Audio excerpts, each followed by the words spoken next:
Hey friends, how are you? I hope you're having a great day today. Today we will be making a snail, so let's get started. So the first thing that you'll want to do is make a long teardrop shape that looks like this. So we have a curved line, we come around, another curved line, and then we close up. This is going to be our snail's head, and this is going to be his tail.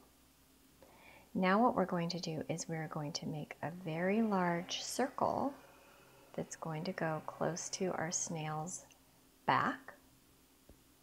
And inside that circle, we are going to make a swirl. So we're going to start in the middle, and we're just going to keep going around, and we're not going to touch any other part of our line.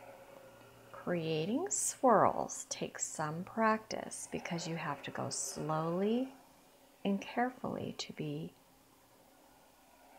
very, very accurate with your swirl. There you go. That's a pretty good swirl. The next thing that we're going to do is make some little antenna. In real snails, they have the eyeballs up here, but because this is a cartoon, we're making ours a little bit different. And maybe even a small smile.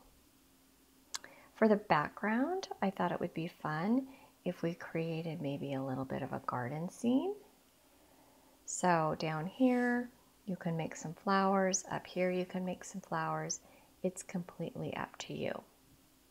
What I thought that I would do is just create some different huge daisies, just like this, so that it looks like our snail is going through a garden.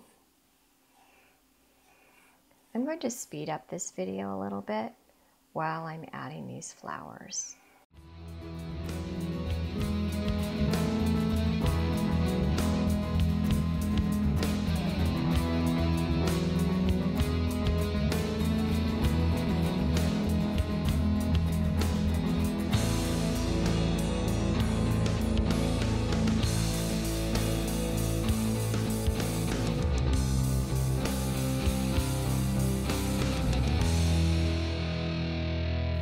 Alrighty friends, I'm back. So it looks like my snail is in a field of little daisies. I think up here what I'm going to do is I'm just going to make some clouds. Some clouds in the sky for my happy snail. I hope you enjoyed this lesson. See you next time.